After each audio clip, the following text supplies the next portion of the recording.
t'es déjà là? Ah ben, on avait dit 11 heures. Ah bah oui. Bon bah, bienvenue à l'heure d'Ulysse.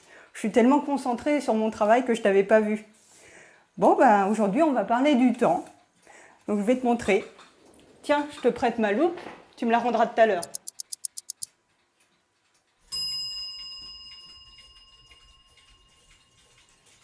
Bonjour, je m'appelle Emmanuelle Galland. Je suis restauratrice de pendules anciennes du XVIIIe siècle au XIXe siècle à Paris. Je travaille pour les particuliers, les collectionneurs, les marchands d'art et pour l'État. Je suis chargée de l'entretien des pendules, du ministère du Travail, du Conseil d'État et du ministère de la Justice. Je suis pendulière, c'est une spécificité de l'horlogerie qui est plus globale. On y répare des montres, des pendules, des réveils de toutes les époques. Moi, je suis vraiment spécialisée dans la pendule ancienne.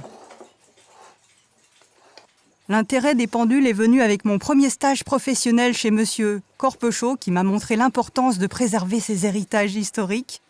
Et j'ai appris et perfectionné mon savoir-faire avec mon mentor, Monsieur Ansart, pendant 10 ans à ses côtés. La pendulerie est donc devenue une passion. J'ai repris son atelier il y a 7 ans maintenant, et me voici avec un carnet de commandes bien rempli. Aujourd'hui, il reste peu de spécialistes pour réparer les pendules, pour les soigner. Donc il faudrait que ce métier soit plus connu, plus reconnu, car il est très valorisant.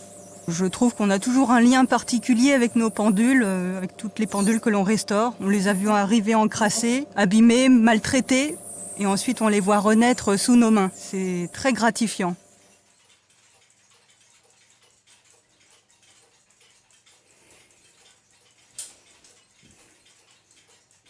Tu sais, pour mieux voir, il faudrait que tu sois plus petit. Alors c'est pas mal, mais encore plus petit.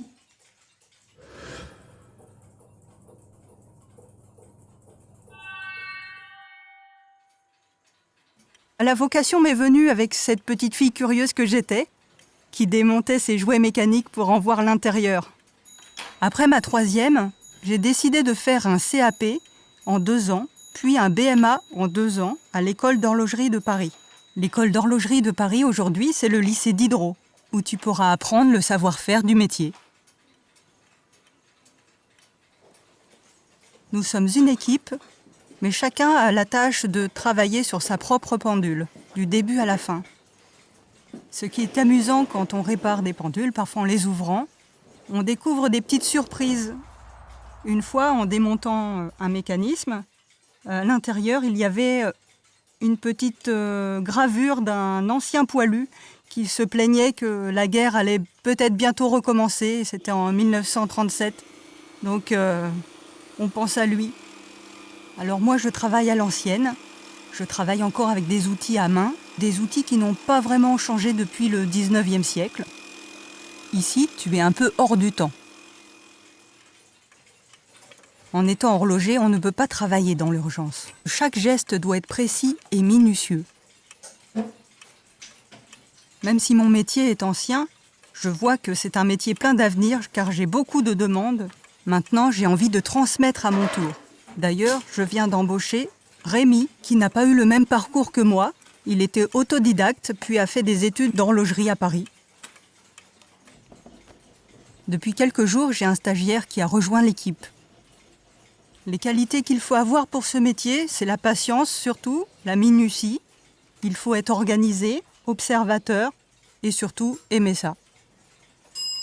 Aujourd'hui, je suis assez fière. J'ai obtenu le label Entreprise du patrimoine vivant, un label d'État qui atteste de l'excellence de nos métiers.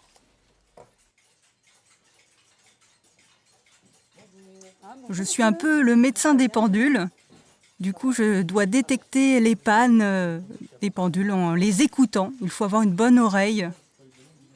Et je dis que la pendule nous parle et nous dit ce qui ne va pas. En regardant et en écoutant la pendule, on peut savoir quelle panne elle a. Du coup, j'utilise le stéthoscope, comme les médecins, pour avoir le réglage parfait. Pour la relation client, l'important, c'est de bien les écouter. Il faut tout d'abord qu'ils te fassent confiance, les rassurer, leur donner un prix juste. La pendule, ce n'est pas qu'un mécanisme. Il y a aussi l'entourage. la caisse. Donc je travaille avec d'autres artisans passionnés, comme les ébénistes pour le bois, le marbrier pour le marbre, les verriers d'art, les doreurs et les émailleurs pour les cadrans. Et du coup, c'est très intéressant de pouvoir côtoyer d'autres métiers complémentaires aux miens.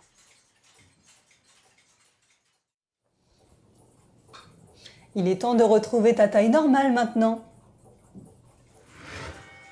Et voilà, j'espère que tu as passé un bon moment ici et que tu as apprécié découvrir mon métier. N'hésite pas à revenir nous voir. À la même heure.